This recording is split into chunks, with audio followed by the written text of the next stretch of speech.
제가 한 5년 전부터 이렇게 페이스북이라는 걸 애들처럼 시작을 했습니다.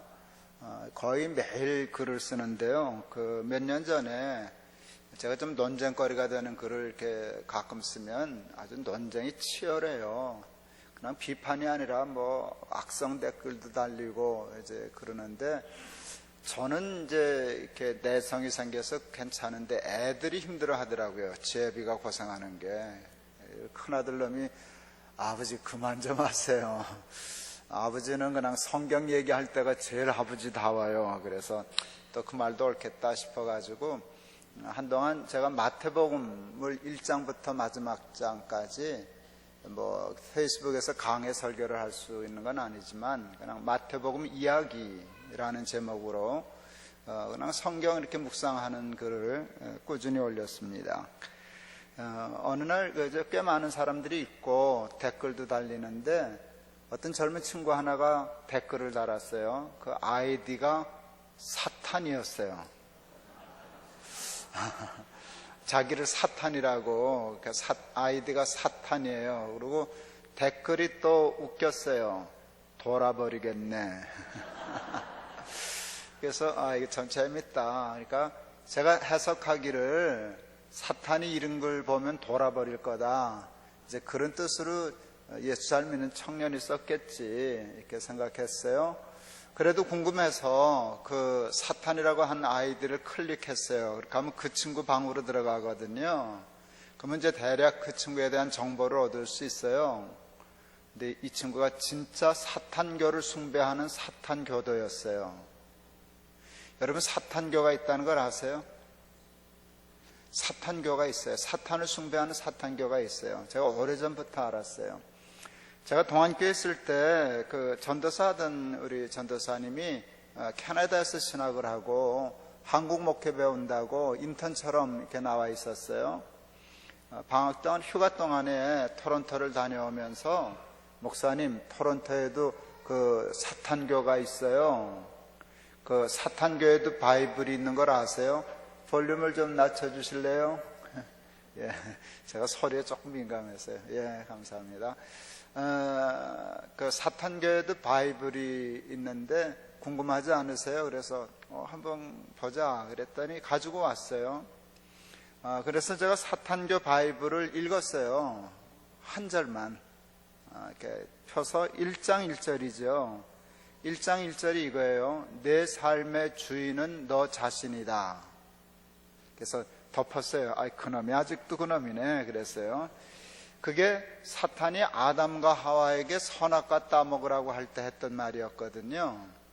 이거 따먹으면 내가 하나님이 되는 거야. 내가 하나님이야. 내가 내 인생의 주인이야. 사탄은 끊임없이 우리에게 내가 하나님이라고, 내가 주인이라고, 하나님에게 이래라 저래라 하지 말고 네가 먹고 싶으면 먹는 거고 따고 싶으면 따는 거지 뭘 하나님의 말을 꼭 들어야 하냐. 이게 선악과였어요. 근데 사탄은 지금도 내가 내 삶의 주인이다 라고 얘기하고 있어요. 사탄은 알아요. 우리가 우리의 삶의 주인이 되면 죽고 망한다는 걸. 왜 우리가 우리의 삶의 주인이 되면 죽고 망할까요? 우리가 무능한 존재이기 때문이에요. 우리가 우리의 삶의 주인이 되어도 문제없이 잘 살려면 우리가 전지전능해야 해요. 그런데 우리는 전지전능해요? 무능해요? 그거는 아시죠? 예, 그러면 답은 나와요. 무능한 존재가 내가 주인이야, 난 내 마음대로 살아. 무능한 존재가 주인이 되어 자기 마음대로 살면 답 잘 산다, 못 산다? 못 산다죠. 전 비행기 엄청 탔어요. 한 200만 마일은 탄 것 같아요. 그럼 참 감이 안 오시죠? 비행기가 엄청 탔어요. 근데 한 번도 비행기 타고 안 한 것이 있어요. 제가 조종실 문을 두드려 본 일이 없어요. 여보 내가 자동차 운전 한 30여 년 했는데 자동차나 비행기나 그게 그거겠지 당신 피곤해 보이는데 내가 대신 조정해 줄까? 이러면 미친 거예요. 그런데 확률은 거의 없지만 조종사가 같이 미쳐가지고 자동차 30년 했냐? 비행기 뭐 비슷해. 잘 됐다. 나 졸린데 네가 좀 조종해 하고 날아가는 비행기 조종관 전대 맡기면 비행기 어떻게 될까요? 추락하죠. 저는 그걸 알아요. 여러분도 알고. 저는 비행기는 조종사가 조종해야 안전하다는 걸 알아요. 그리고 하나를 더 알아요. 나와 세상은 하나님이 조종하셔야 안전하다. 당연한 일이잖아요. 당연한 일이잖아요. 미숙한 어린아이가 모르는 것이 있어요. 모른다는 것을 모르고 못한다는 것을 모르면 미숙한 거예요. 아톰, 마징가젯, 슈퍼맨 이런 만화 영화가 나오면요 반드시 그 다음날 골목에 모가지에다 버재기 묶고 날아다니는 놈들 생겨요. 나는 아톰이다, 슈퍼맨이다. 이거 굉장히 정상이에요. 애들은 그러면서 크는 거거든요. 그건 아주 정상이에요. 걱정할 거 없어요. 그런데 꽤 위험해요. 높은 아파트에 사는 분들은요 베란다 문은 잠가 놔야 안전해요. 설마 싶지만 실제로 많은 아이들이 뛰어내려요. 실제로 많은 아이들이 뛰어내려요. 저희 높은 뜻 순위교회 개척하고 얼마 안 돼서인데 우리에게 청년 아이의 조카가 3살짜리인데 이게 슈퍼맨 이거 보고서는 날랐어요. 여기다 버저기 묶고 3층에서 베란다 문 열고 내렸어요. 슈퍼맨 하고 뛰었죠. 근데 안 죽었어요. 나무에 걸려가지고. 조그마하니까 나무가 받아줬지 뭐예요. 하나도 안 다쳤어요. 근데 지도 놀래가지고 기절했어요. 응급실에서 깨어났어요. 깨어나시면서 하신 말씀 코미디에 완전히 왜 난 안 날지? 그러고 깼어요. 여러분 그건 안 난 게 아니라 못 난 거거든요.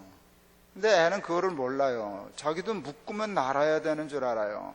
성숙한 어른은 안 묶어요. 이게 미숙과 성숙의 차이고요. 이 미숙함이 치명적이에요. 나폴레옹이 아주 유명한 얘기를 했어요. 내 사전엔 불가능이란 없다. 저는 그 말을 이렇게 해석해요. 나는 아톰이다. 나는 아톰이라는 놈이나 내 사전엔 불가능이란 없다는 분이나 그놈이 그분이시죠 뭐. 나폴레옹이 살던 궁전을 가봤어요. 오래전에 방마다 나폴레옹의 초상화가 유화를 잔뜩 그려져 있었어요. 그때 자세히 봤더니 그 양반 모가지에다 버재기 묶고 다니셨더군요. 그래서 당신이 죽었구나, 망했구나. 나폴레옹은 천재예요. 아주 성실한 천재예요. 그가 유능하다는 말에는 누구도 부인할 수 없어요. 근데 유능과 전능은 다른 거예요. 유능은 인간에게 해당되는 언어예요. 전능은 하나님에게만 쓸 수 있는 단어예요. 인간이 아무리 유능해도 불가능이 없을 수 있다니. 그건 그건 착각이에요. 이거 묶은 거예요. 하도 잘 나가니까 전쟁하면 이기니까 이게 돌아가지고요 묶으면 나는 불가능이란 없다. 많은 사람들이 대단한 말처럼 듣지만 그것처럼 위험한 말은 없어요. 사도 바울이 비슷한 말을 한 것 같지만 비슷하지 않아요. 내게 능력 주시는 자 안에서 내가 능치 못할 일이 없느니라. 능치 못할 일이 없다라는 말은 불가능이란 없다는 말과 같아 보여요. 근데 전제가 달라요. 내게 능력 주시는 자 안에 있을 때, 그러니까 누구 때문에 불가능이 없는 거예요? 하나님이 불가능이 없잖아. 근데 하나님 없으면 나는 아무것도 못해. 그러니까 이 말에 능력 주시는 자 밖에 있으면 난 아무것도 할 수 없어. 나는 삶의 무능력자야. 이게 나폴레옹하고 정반대예요. 나폴레옹은 쥐가 불가능이란 없다 그런 거거든요. 그러므로 내가 내 삶의 주인이다라고 착각하는 순간 인간은 추락하고 망하고 잘못될 수밖에 없어요. 그러니 사탄은 끊임없이 우리에게 내가 주인이야, 내가 하나님이야 그럴 수밖에 없지 않겠어요? 저는 지금도 이제 PPL이라고 하는 재단을 세워서 탈북자들 이렇게 창업시키고 자립시키고 하는 일 하려고 애를 쓰고 있어요. 저희 부모님이 고향이 이북이셔요. 그래서 핏줄이 땡기는 것 같아요. 북한에 대해서는 저는 평양 몇 번 다녀왔어요. 처음 평양에 내렸을 때 제가 이 말을 몸으로 알았어요. 핏줄이 땡긴다라는 말을 몸으로 알았어요. 아, 이런 거를 핏줄이 땡긴다 그러는구나. 뭐 설명 필요 없어요. 그냥 핏줄이 땡겼어요. 저는 북한에 대해서는 그 마음이 있어요. 그러니까 탈북자도 마찬가지예요. 꽤 여러 번 다니면서 이제 다니는데 혹시 아시는 분은 아실런지 모르지만 제 억양 바탕은 이북입니다. 이 말의 바탕이. 저는 이북 말이 깔려 있어요. 잘 모르시죠? 근데 이북 사람들은 대부분 알아요. 그리고 저는 이북에 가면요, 이북말 다 알아들어요. 우리 경상도 우리 동기 목사님하고 같이 지금 총회장 하시는 이성희 목사님하고 같이 고려 호텔에 있었는데요. 거기는요, 딱 안내 끝나면 그때는 호텔에서 한 발짝도 못 나가요. 그냥 갇혀 있는 거예요. 텔레비전 보는데 이북 텔레비전 밤낮 빨치산 운동하고 이런 것만 나오거든요. 근데 서로 얼굴을 얘기하면 되게 알아들어요. 그런데 방송에서 나오는 말은 우리 이상희 목사님은 잘 못 알아듣는 거예요. 자꾸 야, 저거 뭐라 그랬냐? 저게 무슨 소리냐? 나는 다 들리는데. 그 이북말이. 그리고 심정적으로 이렇게 북한에 대해서 이렇게 핏줄이 땡기고 그러니까 건방 안 떨려고, 괜히 조금 도와준다고 건방 안 떨려고 굉장히 조심하고 그래서요. 했더니 금방 친해졌어요. 안내원 동무하고. 안내원 동무께서 이제 좀 마음이 열려가지고 좀 친해지셨다고 하시는 말씀이 한 일주일 돌아다녔는데요. 뭐 사실 따지고 보면 뭐 기독교나 우리 어버이 수령님 주체 사상이나 그게 그거죠 뭐. 내가 말을 못하고 얘가 돌았나 싶었어요. 그게 어떻게 그게 그거냐. 주체 사상은 내가 내 삶의 주인이라는 사상이잖아요. 이게 얼마나 매력적인 사상인데요. 내가 내 삶의 주인이야. 굉장히 강건한, 또 젊은이들에게 피 끓는 말 같은데 이게 사탄의 언어라고요. 내가 내 삶의 주인이야. 거기에 걸려들면 살아날 수가 없어요. 아니야. 내 삶의 주인은 하나님이셔. 주는 그리스도시요 살아계신 하나님의 아들이십니다. 이게 신앙 고백이거든요. 예수는 주시다. 예수는 주시다. 하나님이 주인이시다. 이게 신앙의 근본이거든요. 이게 무너지면 살아남을 수가 없어요. 2001년 10월 7일 높은 뜻 숭의교회를 개척했어요.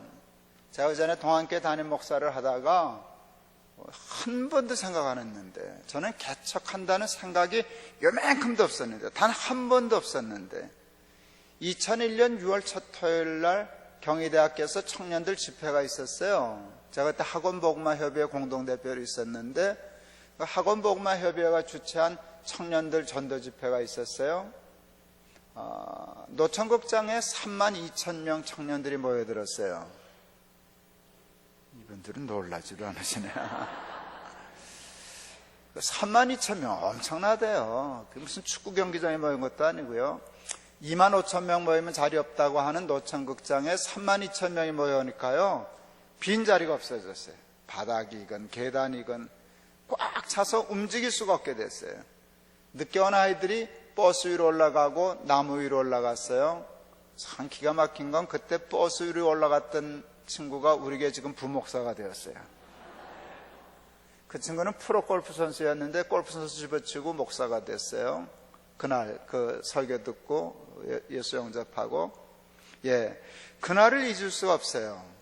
그날 하루 저녁 집회하는데 7천만 원을 썼어요. 2001년도 7천만 원, 지금도 크지만 큰 돈이었어요. 나는 이해가 안 갔어요. 우리 그 청년부 담당 부목사가 일을 저질렀는데, 하루 저녁에 어떻게 7천만 원을 쓰냐. 장로님 하시면 돌아가시겠다. 네가 돌아가든가. 약간 둘 중에 하나는 죽게 생겼다. 이걸 어떻게 하루 저녁에 7천만 원을 쓴다고 일을 벌려놨냐. 그런데 뭐 이미 저질러서 어떻게 할 수가 없었어요. 7천만 원 만들어 줬어요. 여러 개 목사들이 모여서. 그런데 32,000명이 모여서 3시간 동안 찬양하고 기도하고 은혜 받는 모습을 보니까 너무 예쁘잖아요. 싸다. 1인당 2,000원밖에 안 들었다. 그러니까 내가 틀리고 우리 부목사가 맞은 거예요. 이런 집회는 7천만 원 아니라 1억이 들어도 안 아까워. 그러면서 나도 이제 간이 배 밖으로 나오기 시작했어요. 이런 집회를 1년에 10번만 할 수 있으면 좋겠다. 그러면 나라가 살겠다. 그래봤자 10억밖에 더 되냐 그랬어요. 그래봤자지 뭐. 요즘도 기장은 안 그러시겠죠. 우리 통합식은 아직도 그 총회장, 부총회장 선거할 때 돈이 왔다 갔다 한대요. 한 10억씩 쓴다네요. 뭐 이런 세상이 되는지 모르겠어요. 그때도 그런 얘기가 있길래 뭐 저는 뭐 총대가 돼도 저한테는 돈 안 갖다 줘요. 나한테 갖다 줬다가는 이제 나는 폭로하고 뭐 난리를 칠 테니까 아예 안 갖다 줘요. 그래서 받아본 적이 없어서 모르겠는데 뭐 그렇게 돈이 돌아간다고 그러더라고요. 그때 그래서 생각했어요. 총회장 한다고도 10억씩 쓴다는데 총회장 안 하고 그 돈을 여기다 쓰면 좋겠다. 그러면 나라가 살지 않겠나. 동안교회도 컸어요 그때. 그렇지만 아무리 큰 교회도 10억을 그냥 이렇게 쓰지 않고 남겨놓은 10억이 있지는 않을 거 아니에요. 다 예산에 잡혀있지. 그래서 난생 처음으로 개척할까, 개척해볼까 하는 생각을 그때 그 때문에 처음 해봤어요. 하나님이 다시 교회를 크게 해주시면 여기저기 푼돈 나눠 쓰지 말고 그냥 청년들 전도 집회하는 데만 올인하는 교회 한번 해볼까. 그게 교회 개척의 첫 생각이에요. 근데 제가 참 이게 분해가 단순해서요, 생각이 들면 이제 사로잡히는 거예요. 그럼 거기서 헤어나오질 못해요. 그래서 이미 나는 이제 교회 개척으로 다 들어섰어요. 그래서 이제 동안교회는 그때 컸어요. 예배당 굉장히 크게 졌어요. 지금 보니까 여러분 예배당 큰데 이거보다 한 곱절 크게 졌던 것 같아요. 이렇게 컸어요. 교회도 컸어요. 한 5,000명 출석할 때니까. 그리고 예배당 짓고 교인들이 많이 늘어났어요. 그때 그런 생각이 들었어요. 제가 이제 50막 넘었고, 그래서 이제는 이건 누가 와도 이 교회는 하겠는데 나는 새로 개척해서 전도 집회 하러 다니까 이 생각이 들었어요. 아내한테 가서 나 이런 생각 들었는데 나 개척하면 어떨까? 그랬더니 마누라가 펄쩍 뛰시는 거예요. 좋다고. 그런 희한한 여자다 봤어요. 그게 펄쩍 뛸 일이죠. 펄쩍 뛸 일. 당신 미쳤어? 하고 이제 뛰어야 되는데 이 여자는 엉뚱한 데리 뛰더라고요. 너무 좋다는 거예요. 근데 난 왜 그 생각을 못했지? 나도 거기 있었는데. 마지막 말이 악권이었어요. 잊어보니 당신 훌륭하네. 이 마누라 그걸 그때 알았지 뭐예요. 잊어보니 당신 참 훌륭하네. 그 말에 이제 완전히 이제 돌았어요. 그러니까 뭐 마누라도 동의했겠다. 애들도 너무너무 좋아하겠다. 그래서 6월 첫 토요일 날 집회하고 그 다음날 주일이니까 설교하고 마음이 급해서 수요일 날 임시당에 소집해서 사표 내고 끝냈어요. 예, 그게 동안교회 삶한 이유예요. 그리고 고해 몇 달 준비해서 10월 7일 날 높은 뜻 숭의교회를 개척한 거예요. 근데 재밌는 거는요, 그 소원을 하나님이 1년 안에 다 들어주셨어요. 예, 청년들 전도 집회 다니는데요, 찬양팀 다 조금씩이라도 페이하는 돈 주는 찬양팀 꾸리고, 장비 트럭으로 2대나 사고, 내가 그때 생각했어요. 그 경희대에서 찬양팀 꾸려서 고속버스 하나 사고 트럭 사가지고 장비 사가지고 전국을 돌아다니면서 집회해야지. 근데 그 꿈을 그 해에 다 이루었어요. 예, 제가 몇 년 동안 그 일에 올인할 때 1년에 제가 전도 집회 다니는 중고등학생부터 청년들까지 군인들까지 군대도 갔었는데요. 그 집회에서 예수 믿겠다고 결단하고 자리에서 일어난 사람이 1년에 2만 명은 됐었어요. 괜찮죠? 예, 괜찮죠. 그러니까 하나님이 그 소원을 그해 이루어졌어요. 당대에 이루어주셨어요. 하여간 어쨌든 숭의교회를 그래서 개척하게 되었어요. 개척을 하기 시작했을 때 제 마음에 들었던 소원이 하나 있어요. 좋은 교회를 해야 돼. 제가 아주 좋은 교회를 다니는 복을 받았어요. 저는 제 모교회, 제가 받은 복이 참 큰데 내가 어떻게 하다 그 복을 받았지 하면 나는 생각나는 게 교회예요. 너무 좋은 교회, 좋은 목사님, 좋은 장로님, 좋은 친구 이렇게 만나서 신앙생활 잘한 게 제 평생의 복이 됐거든요. 그게 생각났어요. 내가 좋은 목사님, 좋은 교회 만나서 이렇게 복을 받았는데 내가 개척하는 높은 뜻 숭의교회 교인들이 그 복을 받게 해야지. 여러분, 좋은 교회 만나는 게 복이에요. 여러분, 힘든 교회 만나서 고생하는 교인들이 세상에 얼마나 많은데요. 그래서 좋은 교회를 하고 싶었어요. 교인들이 복받고 교인들이 행복해하는 교회. 그러니까 어느 목사님이나 다 그러겠지만 교인들이 목사님하고 교회 생활할 때 행복했어요. 저는 이제 은퇴거든요. 저는 은퇴가 지난주부터 시작됐어요. 이제 조금 이따 설명할게요. 은퇴가 시작됐는데 저는 지금 높은 뜻 교회가 7개예요. 저는 돌아다니면서 설교만 하는데 은퇴식을 하지 않고 마지막 7교회를 마지막으로 가는 날 은퇴 설교하고 인사하고 끝내겠다 이렇게 했는데 지난주에 첫 교회가 돼서 이제 높은 뜻 푸른 교회라고 하는 교회 가서 이제 은퇴 설교를 했어요. 그랬더니 뭐 사진 찍자 그러고 뭐 편지 써주고 그래서 행복했어요. 근데 그냥 뭐 조금은 아부성 발언이지만 그런 줄은 알지만 제일 행복한 날이 뭔지 아세요? 목사님하고 교회 생활에서 행복했어요. 그게 최고잖아요. 그 교회를 하고 싶었어요. 근데 어떻게 하면 좋은 교회를 하나 하는데 거기에 너무 집착하니까 그게 부담이 되더라고요. 그게 그렇게 만만한 건 아니거든요. 어떻게 하면 좋은 교회를 하지? 이렇게 마음에 부담이 있는데 그때 하나님이 주신 성경 구절이 있어요. 마태복음 16장 13절에서 20절. 주는 그리스도시요 살아계신 하나님의 아들이십니다라는 베드로의 신앙 고백이 있는 말씀이에요. 예수님이 그 고백을 들으시고 이렇게 말씀하세요. 내가 이 반석 위에 내 교회를 세우리니 음부의 권세가 이기지 못하리라. 그 말씀이 그날 살아서 제 마음에 들어왔어요. 말씀이 살아 들어오면요 토시 하나하나가 새로운 의미를 가져요. 그때 제가 은혜를 받았던 가장 큰 단어는 내가라는 단어였어요. 내가. 여러분 그게 무슨 큰 은혜 받을 소리예요. 내가 할 때 그냥 뻥 뚫리는 느낌이 들었어요. 이렇게 마음이 이렇게 답답했던 마음이 뻥 뚫리고 어깨를 짓눌리던 그 무거운 짐이 벗어지는 걸 알았어요. 그리고 하마터면 내 입에서 이런 말이 튀어나왔어요. 하마터면 덤태기 쓸 뻔했네. 저는 교회를 내가 해야 되는 줄 알았어요. 내가 하려니까 힘들더라고요. 근데 예수님이 그러시는 거예요. 내 교회를 왜 네가 하냐? 왜 네가 걱정이냐? 내 교회는 내가 해. 얼른 갖다 드려. 덤태기 쓸 뻔했네. 그러면 예수님께는 예수님이 하셔야죠. 그 예수님 갖다 드리니까 그렇게 편안하더라고요. 그리고 예수님이 하시는 교회는 좋은 교회일 거 아니에요. 예수님이 하셔야 좋은 교회가 되는 거예요. 사람이 하려고 그렇게 하면 좋은 교회가 될 수가 없어요. 누가 해도. 그래서 예수님께 드렸어요. 그건 해결이 됐어요. 그런데도 그런데 난 목사인데 그러면 목사가 할 일은 뭐지? 개척하는 목사는 뭘 해야 되지? 그때 알았어요. 유치라는 단어가 마음에 와닿았어요. 유치. 평창 동계올림픽 유치할 때 유치예요.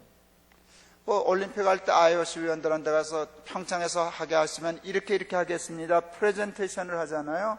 그러면 평창이 좋겠네 하고 이렇게 되는 거잖아요. 결정이 되는 거잖아요. 많은 교회들이 안성제일 교회라든지 높은 뜻 교회라든지 우리 교회 해주세요. 우리 교회 해주세요. 그럴 때 그래 내가 너희 교회를 세워주면 너희는 어떤 교회 할 건데 얘기해봐. 프레젠테이션 해봐. 예수님이 들으실 때 예수님이 들으면 꼼짝없이 여기다 내 교회를 세워야 되겠구나. 교회는 터가 좋아야 되거든요. 반석. 근데 반석만 보면 예수님은 교회 세우고 싶어 하시거든요. 근데 그 반석이 뭔가 하면 믿음의 반석이거든요. 믿음이 뭔가 하면 주는 그리스도시요 살아계신 하나님의 아들이십니다. 이걸 깨달았어요. 신앙 고백을 제대로 하는 교회를 하면 반석에 세운 교회가 된다. 예수님이 세우신다. 그래서 주는 그리스도시요 살아계신 하나님의 아들이십니다라고 하는 고백을 압축시켜서 간단하게 정리했어요. 하나님이 주인이 되시는 교회를 하겠습니다. 하나님만 주인 되시는 교회를 하겠습니다. 이게 높은 뜻 교회의 시작이에요. 하나님과의 약속이고 우리의 결단이고 결심이에요. 사람은 절대로 주인 노릇을 못하게 하겠다. 이게 제 아주 고집스러운 결단이었어요. 높은 뜻 순위교회 개척하고 석 달 만에 저에게 1000명 모였어요.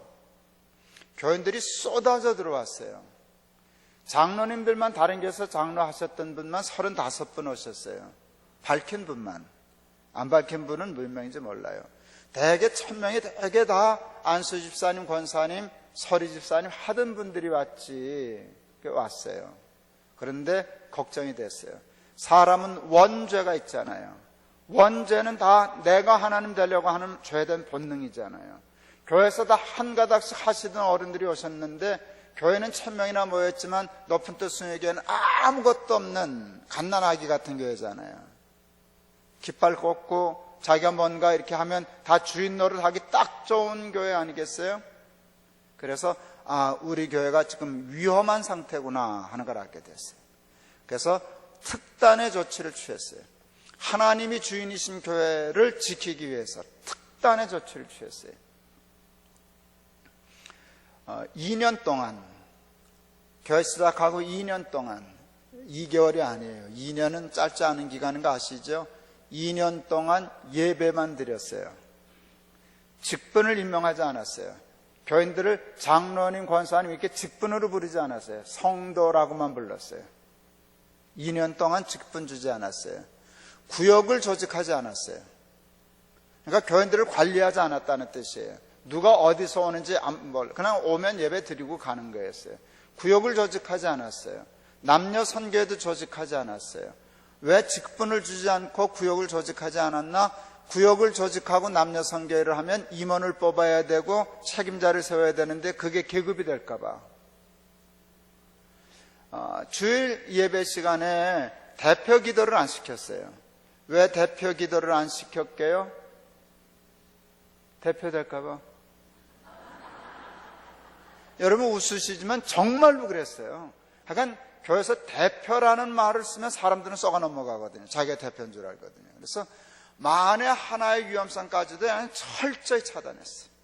대표라는 말 쓰지도 못했어요. 저는 그래서 그 이후 제가 담임 목사인데 높은 뜻 연합성교 대표 이런 말로 공식 직함으로 쓰긴 하지만 저는 어디 가서 제가 교회를 대표하여 이런 말 안 써요. 교회를 대신해서 내가 교회를 대신하는 사람이지 대표는 아니잖아요. 대표라는 말이 주는 그 어감이 자꾸 사람을 썩이거든요. 그래서 대표 기도를 안 시켰어요. 인천에서 다니던 여자교우 한 분이 오더니 목사님 구역 좀 만들어주세요. 왜요? 심심해 죽겠어요. 구역 예배 좀 드리게. 일을 안 시키니까 교회는. 우리가 일을 안 시켰어요. 교회는 예배 드리는 곳이지 일하는 곳 아니다 그랬어요. 일은 나중에 해도 된다. 그래서 교회를 예배만 드리고 나가라 그랬어요. 집에 가서. 그리고 구역도 안 만들어주니까 구역 예배 드리겠다 그래서 그냥 반상회 가요 그랬어요. 반상회 가서 놀라고 밤낮 교인들끼리 밀려다녔냐고 주일날 와서 예배 드렸으면 됐지. 그러니까 난 참 편하더라고요. 주일날 설교 한 번만 하면 되니까 구역장 있나 어디 구역 예배를 드리나 남녀 선교회가 있나 일도 안 했어요. 일도 안 했어요. 그냥 예배만 드렸어요. 왜 그랬나? 사람 주인 될까 봐. 정관을 만들었어요. 저희 정관은 좀 살벌해요. 그래서 저희 정관을 이렇게 설교 시간에 얘기할 땐 참 부담이 많아요. 다른 교회에 대해 부담스럽거든요. 그런데 오늘 잠깐 목사님하고 이렇게 보니까 안성제일교회는 별로 부담이 없네요. 비슷하네요. 그래도 부담이 좀 될 소리 해도 되죠? 저는 저만 옳다고 생각은 안 해요. 그거는 교회 형편에 따라서 정관 만들어서 하면 되죠. 근데 우리 정관은요 좀 지나친 정관이에요. 제가 알아요. 그렇기 때문에 우리만 옳다는 생각은 요만큼도 안 해. 내가 지나치다는 걸 아니까. 지나치다는 걸 아는데 왜 지나친 정관을 갖고 있느냐 얘기하면, 왜 그랬느냐고 물으면 100번을 물어도 답은 하나예요. 사람 주인 될까 봐 그랬어요. 사람이 주인 노릇 할까 봐 그랬어요. 그래서 예전에 학교 다닐 때 애들하고 오목 두면은요, 너하고는 다시 안 둬. 그런 놈이 하나 있어요. 꼭 있어요. 이건 돌 3개만 넣으면 막아놓는 놈이 있어요. 그럼 어떻게 해볼 수가 없어요. 돌 3개만 보이면 그건 무조건 막아놓는 놈. 그러면 지도 못 이기고 나도 못 이기고 그냥 지리한 게임. 너하고는 안 해. 이제 그러는데 저희 정관이 바로 그런 정관이에요. 돌 3개만 보이면 막아놔요. 4개 때 막아도 되는데 놓칠까봐. 그러니까 3개만 되면 2개부터 막으려고 덤벼드는 게 우리 정관이에요.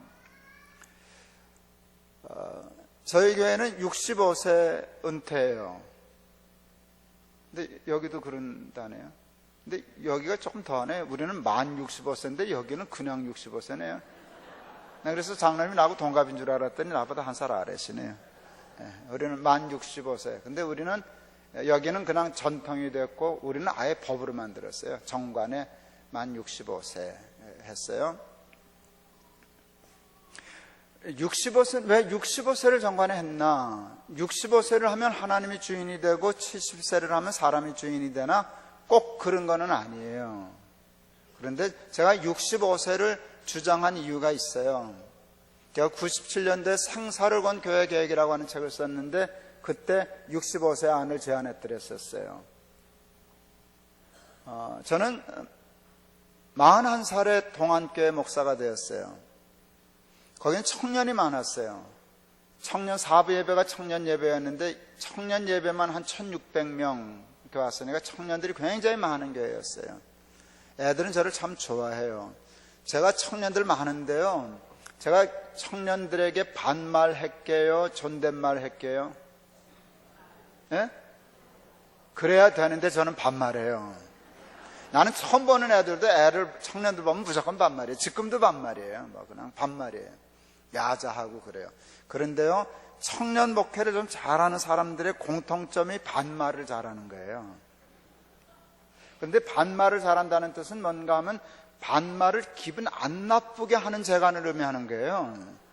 반말을 했는데 상대방이 기분 나쁘면 그 사람은 청년 목회 은사가 없는 거예요. 빨리 존댓말로 써야 돼요. 근데 저는 뭐 애들만 보면 야자 그러고 야 임마 저 임마 그러고 대가리 툭툭 치고 이제 이러면은요, 애들이 그걸 좋아해요. 우리 목사님이 나를 허물없어 한다, 나하고 친하다, 이런 느낌을 받아요. 난 반말해요. 제가 오늘 생각했어요. 제가 젊은 나이에 목회를 시작했기 때문에, 청년들을 그렇게 다루었기 때문에 내가 65살쯤 되면 그 아이들이 장로가 되는 나이라고요. 그렇지 않아요? 그러면 그 아이 청년이 장로가 됐을 때 내가 반말할까요? 존댓말 할까요? 제가 그 생각을 다 했어요. 반말할까요? 존댓말 할까요? 존댓말 하죠. 공식 석상에서 사람들이 있는 데서. 근데 전화할 때는요, 반말하죠. 야, 너 김장로 너 그러면 안 돼. 이게 언제부터 장로라고 너 많이 건방져. 이쯤 이제 말이 막 나가는 거예요. 제가 만일 전화를 했는데 김장로님 이러면 긴장해요. 저 양반 왜 또 저러시나, 뭐 섭섭해서 그러시나, 이게 불편해요. 여러분, 제가 40에 가서 교회 부흥시켜놓고 청년들 야자하고 머리치던 사람이 65세 되면 제왕적이 되지 않겠어요? 사람은 별 재간 없어요. 그러니까 야, 5년이라도 빨리 도망가자. 고집 세지기 전에, 힘 세지기 전에 5년이라도 빨리 가자. 그래서 이제 그렇게 했어요. 그랬더니 그게 조기 은퇴라는 말로 한국교회 돌기 시작했어요.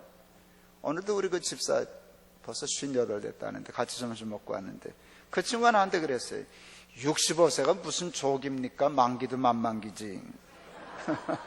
그래서 야, 난 조기란 말 안 썼어. 그러나 사람들이 조기라 그러더라. 그래서 65세 은퇴하는 전통이 한국교회 이렇게 좀 불기 시작하더니 이제는 꽤 많이 이렇게 하기 시작했어요. 제가 충청도 어느 교회 가서 집회를 하는데 어느 장로님이 명함 주실 때 내가 명함 받고 졸도할 뻔한 적이 있어요. 그 명함에 이렇게 쓰셨더라고요. 조기 은퇴 장로 아무개. 그래서 이거 할아버지 그냥 만기 제대 하시지 내 속으로 그랬어요. 장로님들 명함 받지 마세요. 65세 하셨다고.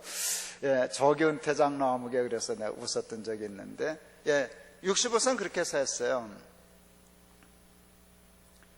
그보다 우리는 조금 더 나갔어요. 그냥 부담 갖지 말고 들으실래요? 그냥 우리는 우리고 안성은 안성이니까. 저희 교회는 장로, 안수집사, 권사는 6년 단임이에요. 6년 하면 끝이에요. 그러니까 우리는요, 힘 좀 쓸만 하면 잘려요. 힘 좀 쓸만 하면 잘려요. 그리고 늘 이렇게 돌아가요. 그리고 은퇴하면 끝이에요. 뭐 부르는 거 없어요. 우리는 없어요. 우리는 원로 제도를 없앴어요. 여러분, 기장 원로 제도는 뭐 별거 아니네요. 월급도 안 준다면요. 예, 통합은 그 원로 괜찮은 거예요. 원로 되면 죽을 때까지 월급 주는 거거든요. 근데 장로님들이야 원로 하나하나 뭐 별 차이가 있겠어요. 이름뿐이지만 저 같은 경우 원로를 포기하면 평생 월급 받는 거 포기하는. 내가 오래 살면 몇십억 날라갈걸요.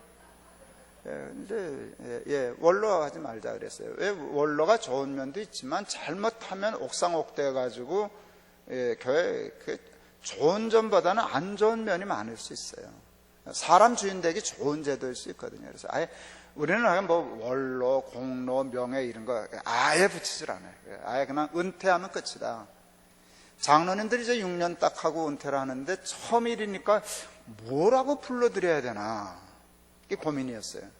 은퇴 장로라 그래야 되나. 그랬더니 문제가 하나 생겼어요. 40대 초반에 장로된 분이 있었어요. 6년 다 마치고 제대하는데도 40대라. 아니 50도 안 된 장로를 은퇴 장로님 이렇게 이게 격이 말이 우습잖아요. 그래서 뭐라고 불러야 되지? 한참 고민하고 있는데 장로님들이 회의해서 왔어요. 우리 장로님들 훌륭해요. 아이 목사님 고민할 거 없어요. 시무장로, 장로. 그게 무슨 소리예요? 시무하는 장로에게만 시무자를 붙이고 나머지는 그냥 뭐 장로를 집사라 부를 수는 없을 테니까 그냥 장로라는 그 이름만 있으면 되지 않겠습니까? 거기다 뭐 갖다 붙이지 말고. 우리는 그래서 둘밖에 없어요. 시무장로, 장로. 그래서 깨끗이 해결됐어요. 뭐 그 측분에 이름 붙이지 말자 그랬어요. 그리고 은퇴식은 해드리려고 그랬어요. 여러분 12월 4일 날 하신다죠? 내가 그거 시비 거는 거 아니에요. 그냥 하세요. 근데 우리 장로님들은 은퇴식 안 한다 그랬어요. 안 했어요, 실제로. 에이, 목사님 그냥 기도해 주시고 박수 쳐서 그냥 끝내 예배 시간에 해 주세요. 그 바람에 나도 은퇴식 못하게 생겼잖아요. 그래서 저희 교회는 저는 은퇴식 없어요. 그냥 7개 교회 차례대로 마지막에 다니면서 설교하고 끝내는 건데 지난주에 해서 7분의 1 은퇴했다니까요. 이제 6개 교회 남았어요. 그래서 은퇴식이 없어요. 지나친 거예요. 제가 알아요. 은퇴식 좀 하면 어때요? 원로 공로 뭐 좀 그러면 어때요? 근데 저는 거의 엘러지 반응이 있거든요. 거의 엘러지 반응이 있어요. 사람에게는 사람의 자리는 만들지 말자. 은퇴하면 은퇴. 저는 은퇴하면 끝이에요. 은퇴하면 끝. 아무것도 없어. 아무것도 요구 안 해요. 그냥 그동안 감사했습니다. 몇 년을 기도하고 준비했어요. 내가 딱 은퇴하는 날 우리 저 키워주신 목사님이 은퇴식 때 하셨던 말씀 그대로 명한대로 행하였다고 종에게 살해하겠느냐. 우리는 다 무익한 종이라 마땅히 해야 할 일을 한 것뿐이니라 할지니라. 그리고서는 무익한 종은 물러갑니다. 이러고 가셨거든요. 그걸 내가 31살 부목사 때 사회에서 봤거든요. 35년을 내가 기다렸어. 나도 저러고 은퇴할 거야. 나도 꼭 저러고 은퇴할 거야. 지난주에 드디어 그거 썼네요.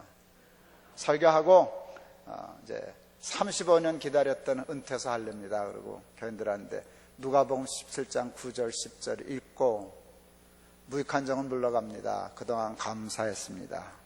그리고 하나 더 붙였어요. 높은 뜻 교회 목사에서 행복했습니다. 그리고 끝냈어요. 아니에요. 왜 그랬나? 그래야 하나님이 주인이 되시잖아요. 그래야 하나님이 주인이 되시잖아요. 저희 교회는 문화적으로 이제는 처음에는 정관 때문에 사람이 주인 노릇을 할 수 없었어요. 뭐 제가 철저히 막았으니까. 근데 이제는 문화적으로 불가능해요. 이건 마치 수영장에서 넥타이 묶는 꼴 같아서 우리는 안 어울려요. 뭐 주인 노릇 좀 하려면 저 어느 별에서 온 사람이야? 어느 교회 교인이야? 높은 뜻 교회에서는 그게 문화적으로 무슨 얘기인지 아시겠죠? 예, 수영장에서 넥타이 묶고 다니는 이상한 사람이잖아요. 꼭 우리는 주인 노릇 하려고 그렇게 하면 수영장에서 넥타이 묶고 다닌 걸 같이 여김을 받아요. 그러니까 그게 못해요. 그게 성공했어요. 그런데 한 사람 놓쳤어요. 내가 누구를 놓쳤게요? 나를 놓쳤죠. 언제나 그래요. 남을 막는 사람이 자기를 못 막아요. 내가 나를 놓쳤어요. 저희 교회가 한 3,000명 정도 출석했을 때 저희는 학교를 빌려서 예배를 드리던 교회인데 교육관 사무실은 임대했었어요. 그 학교 앞에. 근데 제가 명동 앞이라, 명동 쪽이라 땅값이 되게 비싸요. 세가. 이 땅 살 때 뭐 80만 원 줬다는 소리 들으니까 좋겠다 하시는 생각이 들어요. 우리는 한 5, 6천만 원 줘서 사는 데거든요. 그러니까 그거 얼마나 세가 비싸요. 세를 주는 게 너무 교인들 헌금에다 아까워가지고 저 세를 줄 바에 차라리 융자 받아가지고 건물을 하나 사는 게 낫겠다 싶었는데 마침 좋은 건물이 하나 나왔어요. 그래서 사기로 했어요. 한 30억 정도 은행 융자를 받아야 했어요. 30억이 작은 돈은 아니지만 저에게 그때 컸고 돈이 1년 재정이 꽤 되니까 그럼 뭐 1, 2년 고생하면 갖겠다 싶어서 대출을 신청했더니 은행이 안 해줬어요. 내가 이해가 안 갔어요. 우리 같은 교회를 돈 안 빌려주면 저 양반들은 어디서 밥 먹고 사나. 2번을 세자 맞고 내가 세 번째 내가 한번 만나보자 그랬어요. 그래서 왜 안 빌려주냐 그랬더니 신용이 없다 그러더라고요. 그래서 내가 얘가 돌았나 그랬어 속으로. 우리가 3,000명이 출석하는데 1년 예산이 수십억인데 아니 신용이 없다면 어떡해? 그래서 우리 3,000명 모인다고 우리 1년에 예산이 이만큼 된다고 그랬더니 그건 거들떠보지도 않아요. 젊은 직원인데 나한테 이랬어요. 높은 뜻 순위교회는 석 달 만에 1,000명 모였다죠? 네. 목사님 때문이죠? 아니라고 그럴 순 없겠네요. 그 다음 말이 아주 상관이에요. 한 사람 때문에 석 달 만에 1,000명 모인 교회는 그 한 사람만 잘못되면 교회 무너집니다. 기가 막힌 소리라는 게. 내가 너무 놀라서 그러니까 말귀를 못 알아들은 줄 알고 구체적으로 예를 들어주는 예가 웃겼어요. 예를 들어 목사님이 스캔들이 나신다거나 차 사고로 돌아만 가셔도 우리는 돈 못 받습니다. 이 교회는 그날로 무너집니다. 목사님 때문에 교인이 왔는데 목사님이 잘못되면 이분들은 이 교회에 나와야 할 이유가 없는 사람들입니다. 우리 돈 못 받습니다. 그래서 저기 담보가 있지 않냐고 그랬더니 그분이 그러대요. 교회 담보는 담보 가치가 없습니다 그러더라고요. 만에 하나 그 경매 붙여야 되는데 교회 건물을 경매 붙이는 거는 은행의 이미지가 나빠져서 그런 짓 안 합니다 그러더라고요. 하여간 어쨌든 그게 못 빌려준다는 거예요. 그 말에 너무 감동을 받았어요. 저는 하여간 남의 말에 감동 잘 받는 은사가 있어요. 30억 못 빌리면 그냥 세내고 살면 되니까 뭐 문제 없어요. 뭐 이익이냐 손해야 문제지 뭐 교회가 왔다 갔다 하는 문제는 아니었으니까 그 말이 나한테 너무 귀했어요. 자기 말에 감동받는 사람을 처음 본 모양이에요. 이 양반. 자기 말에 감동받는 것에 감동받아가지고 돈 빌려줬어요.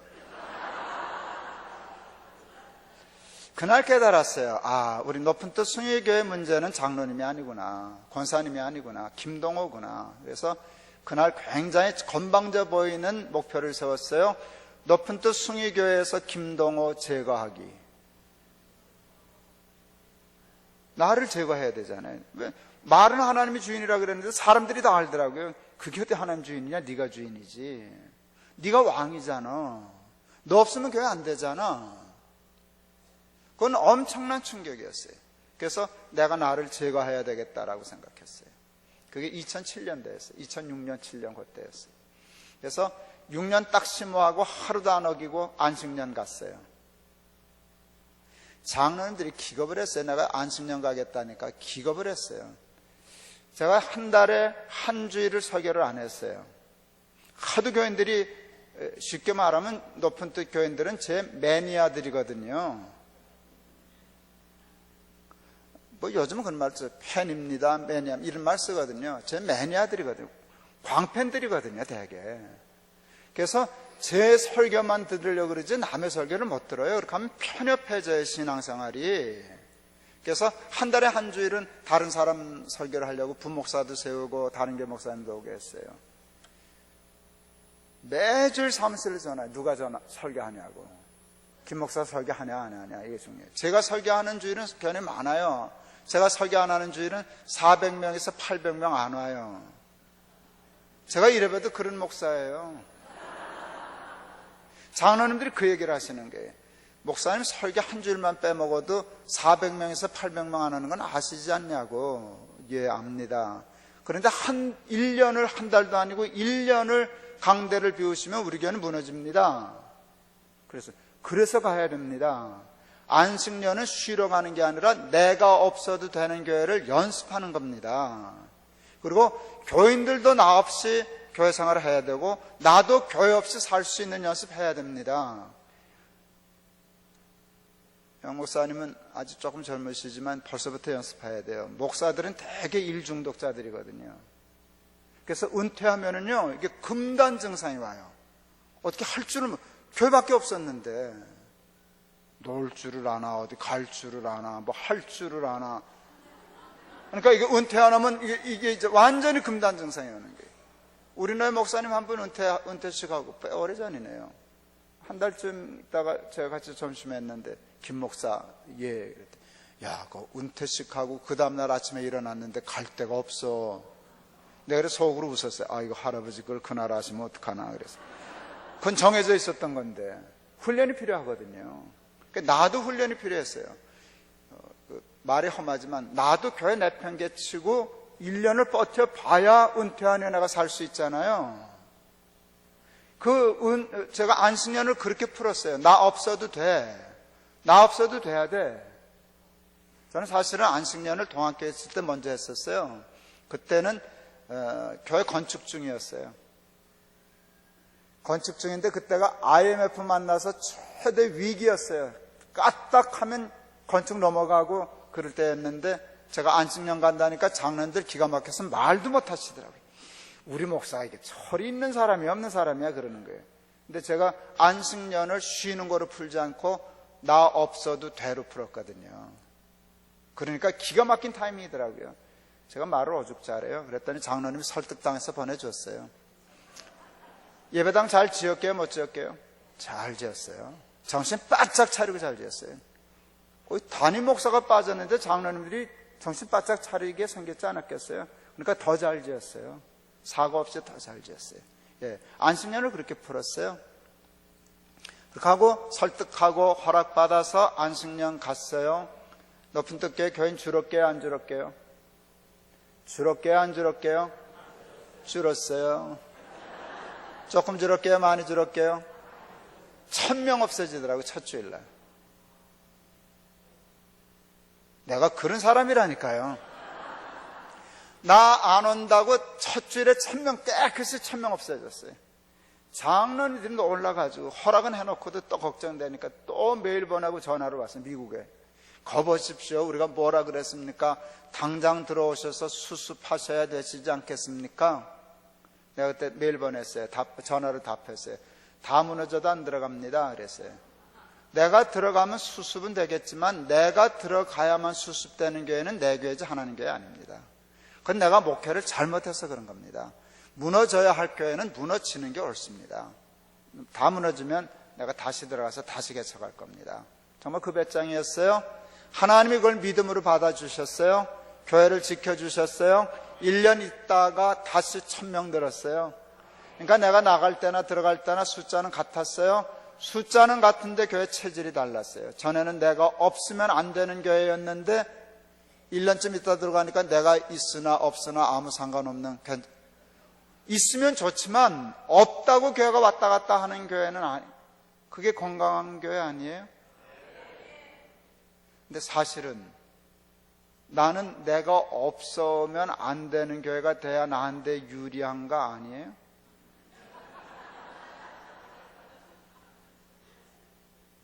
내가 있으나 마나한 사람 되면 나는 주가 폭락 아니에요? 근데 그거를 대가를 지불해야만 건강한 교회가 된다고요. 2008년 9월 7일 하나님이 야, 교회를 네 수로 나눠라. 이제 왜 그랬는가는 제가 모레 저녁에 설교 때 얘기할 테니까 오세요. 연속 방송이에요. 계속 오세요. 재밌어요. 교회를 네 수로 나누기로 했어요. 그게 납득이 됐어요. 그거 참 좋은 방법이라고. 교회를 네 수로 우리 5,000명 출석할 때였는데 교회를 네 수로 나누기로 했어요. 나는 생각에 멀쩡한 교회를 네 수로 나눠서 할 때 제가 그때 50몇 살인가 60대기 전인데 하나는 나한테 맡길 줄 알았죠. 하나님이 양심이 있다면. 근데 하나님이 양심이 없으시더라고요. 양심도 없으신 하나님. 안 된다는 거라 하나님이. 근데 하나님이 양심이 없으신 게 아니라 지혜로우셔서 야, 네가 담임을 맡으면 교회가 어떻게 네 수로 흩어지냐. 네 수로 흩어야 되겠다고 생각하면 너는 발을 빼야지. 그래서 이해가 돼서 어차피 몇 년 후엔 그만둘 건데 뭐 그만두지. 그러고는 은퇴할 때까지 내가 네 교회를 주일마다 순회하면서 설교만 한 번씩 하겠다고. 그리고 교회를 네 수로 분립했어요. 그 일을 결정하고 다 발표하고 그랬을 때 친구들이 많이 걱정했어요. 야, 너는 어떻게 이렇게 일을 쉽게 하냐. 너는 그 하면 후배들은 참 좋아하겠다만 후배들은 너 그렇게 신경 안 써줘. 너 이제 봐라, 너 뒷방늙은이 된다. 여러분, 영감님들이 제일 골 때리는 소리가 뒷방늙은이라는 소리거든요. 저도 영감이거든요. 저도 손주가 5이거든요. 뒷방늙은이 하면 이거 혈압 오른다고요. 근데 사탄이 그 말로 딱 건드려서 너 뒷방늙은이 될 거야. 근데 그때 하나님이 저한테 그러셨어요. 마음에. 그럼 넌 안방 많이 하려고 목회했냐? 내가 주인이라면, 이 교회는 내가 주인이라면, 내가 주인이 되려면 너 같은 목사가 뭔지 아세요? 개척하여 부흥시킨 목사, 이거 힘셉니다. 그러니까 높은 뜻 순위교회에서 김동호 목사, 너 같은 목사가 뒷방늙은이가 돼줘야 하나님이 주인이신 교회가 되는 거 아니냐? 그래서 기도했어요. 진짜로 기도했어요. 뒷방늙은이가 되게 해주시옵소서. 이해되고 기도하니까 조금씩 이게 굳어져서 어느 정도 됐어요. 마지막 하나님이 한번 시험 보셨어요. 교회자 분립하고 수요예배 설교는 제가 안 하니까 수요예배 드리러 어느 교회를 갔어요. 늦게 갔어요. 일부러. 일찍 가면 자꾸 설교하라 실경에 갈까봐. 담임 목사가 설교 시작하자마자 싹 들어갔어요.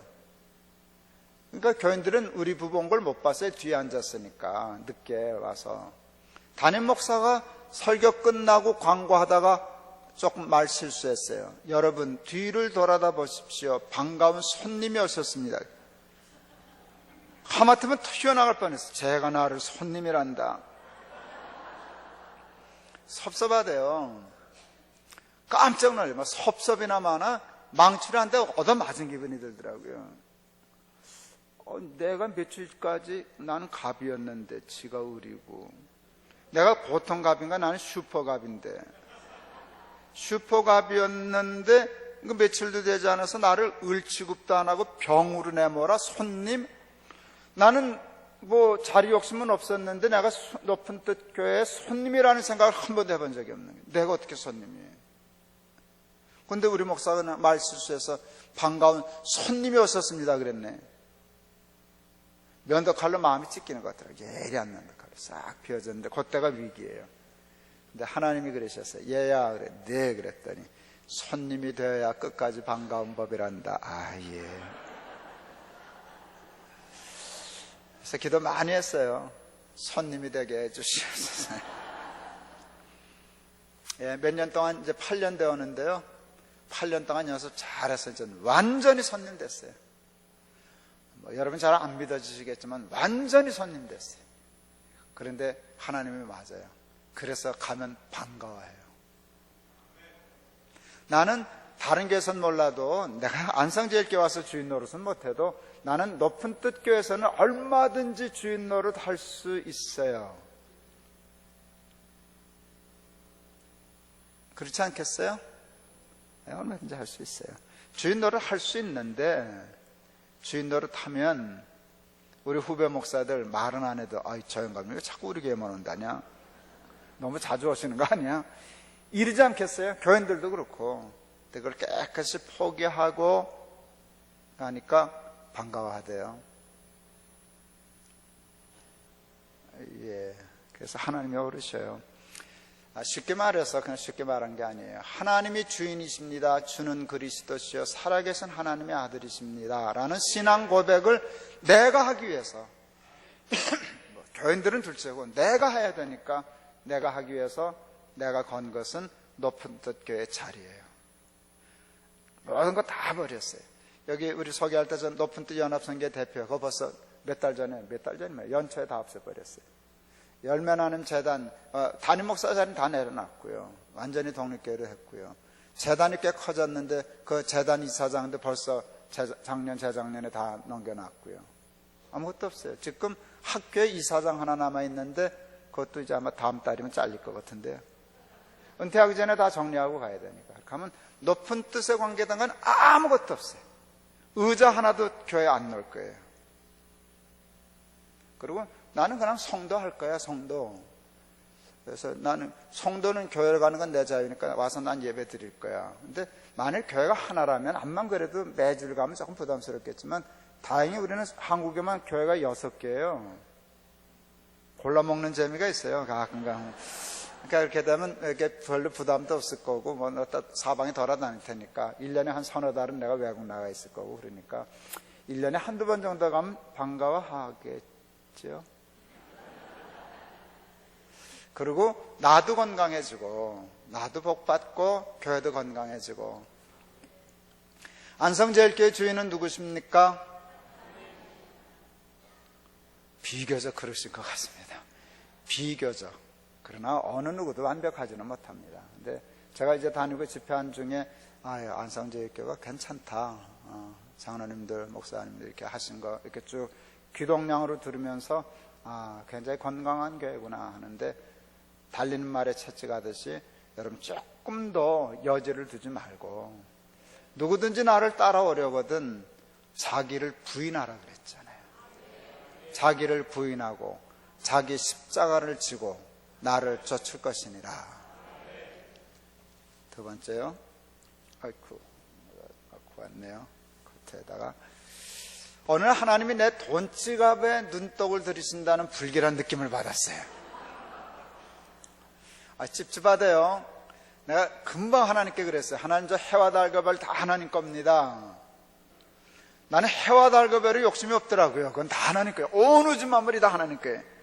이 지갑만 내 거면 딱 좋겠는데 하나님 저거는 이걸 쳐다보시길래 하나님 땅 한 편 값도 안 들었어요. 저도 하나님 거예요. 근데 하나님이 나한테 쏙나 내 지갑만 들여다보셨어요. 그날 알았어요. 지갑의 주인이 내 주인이구나. 지갑의 주인이 나면 내 주인은 나예요. 지갑의 주인이 하나님이셔야만 내 주인이 하나님이셔요. 그래서 제가 주는 그리스도시여 살아계신 하나님의 아들이십니다 하는 신앙 고백을 하기 위해서 목회하면서 평생 이제 다 왔는데요. 자리와 싸웠어요. 자리. 교회 내 자리 만들지 않는다. 자리는 하나님 자리만 만들자. 우리는 그냥 봉사하라 하면 봉사하고 끝 하면 내 끝. 이게 돼야지. 봉사 좀 했다고 교회 목회하다 보니까요. 충성하는 사람들이 사고치더라고요. 난 그래서 충성하는 사람들이 무서워요. 그 장로는 무섭지 충성하니까. 그래서 우리는 6년이면 자르는 거예요. 이제 충성 그만하라는 거예요. 충성 더 하다가 뭐 뒤끝이 나올까봐 그냥 이제 딱딱 끊는데 단점도 많은데 장점도 있어요. 나 자신도 끊고 뭐 괜히 교회 뭐 공 세웠다고 그럴 것 없다. 공을 세웠다고 내가 명한대로 하였다고 종에게 살해하겠느냐? 요구할 것도 없고 주장할 것도 없고. 그래서 자리하고 싸워서 아무것도 남기지 않으려고 해요. 아무것도 남기지, 아무것도 요구하지 않으려고 해요. 제가 올 1월 1일 날 딱 눈 뜨면서 하나님이 영어도 못하는 저한테 엉뚱한 영어 단어 하나를 마음에 주셨어요. enough. 충분해. 생각하니까 내가 받은 은혜가 족하구나. 저도 이제 은퇴되니까요, 궁금하더라고요. 퇴직금 얼마나 줄래나. 예, 저도 많이 받고 싶게요? 조금 받고 싶게요? 그 생각이 자꾸 나요. 어느 개는 어떻게 했다는데, 누구는 얼마 받았다는데, 우리는 원로도 포기했는데 좀 잘해줄래나. 그런 생각하는데, 쓸데없는 생각하지 말자. 한 푼 안 줘도 받은 은혜가 많잖아요. 아내하고도 그 얘기를 했어요. 나는 내 도리를 다하자, 교회에 대해서. 혹시 교회가 나에 대한 도리를 내 기준으로 못한다고 해도 묻지 말자. 말하지 말자. 나중에 생각도 하지 말자. 충분하지 않냐? 받은 게 많지 않냐, 이제껏. 그러고 손 뗐어요. 그래서 이제 완전히 자리는 비었어요. 평생 그 다음에 제가 하나님이 주인이십니다라는 고백을 하기 위해서 정말 그에 못지않게 싸운 건 지갑과의 싸움이에요. 힘들어요. 이건 내 건데. 그래서 제가 돈 갖고 씨름 참 많이 했어요. 제가 씨름하고 훈련한 거 일러드릴까요? 부담될 텐데요. 그래도 부담이 돼야 은혜를 받지 않으시겠어요? 예, 부담 없는 말씀은 은혜로운 말씀이 아니에요. 첫 번째, 돈을 저는 하면 구체적인 계획을 세우거든요. 추상적인 건 의미가 없어요. 그냥 입으로 쥐어줘야 한다고 천국 가는 건 아니니까. 그러니까 제가 자리가 하나님 거여야 되니까 내 자리하고 싸워서 아무것도 안 남기고 이제 떠나는 거였고요. 그 다음에 지갑하고 싸우는데요, 돈에 대한 훈련이 필요하다는 걸 알게 됐어요. 저희 교회 장로님 중에 특전대 출신 장로님이 계셔요. 낙하산 타고 월남전에서 전투도 하고, 태양의 후예가 있었잖아요. 그런 부대 사람이거든요. 그러니까 외국에 가서 전투하고 들어오고, 영화 보면은 여러분 보통 군인은 적을 앞에다 두고 싸우는데 특전대는 헬리콥터 타고 들어가서 침투하고 작전 수행하고 불러서 오다가 죽고 뭐 이러는 부대잖아요. 우리 그런 장로님 계시는데 아주 훌륭한 장로님이에요. 러시아 선교사도 다녀오시고. 나는 2층에만 서도 다리가 후들거리더만 어떻게 비행기에서 뛰어내려요? 그랬더니 훈련 받으면 됩니다. 그래서 그걸 누가 알지, 그걸 모르나 그랬어요. 특전대원들이 석 달 동안 지상에서 연습한대. 레펠이라는 데서. 그 레펠이 높이가 10m래요. 왜 10m냐 그랬더니 사람이 가장 공포를 느끼는 높이가 11m래요. 10m에 서면 이 눈높이가 11m가 되잖아요. 거기가 제일 무섭대요. 제일 무섭다는 뜻은 더 올라간다고 더 무서워지진 않는데요. 그러니까 거기서 뛰면 아무 데서나 뛸 수 있대요. 내가 그 얘기를 듣자마자 무릎을 탁 쳤어요. 알았다. 11조란 사람이 돈에 대하여 가장 공포를 느끼는 액수다.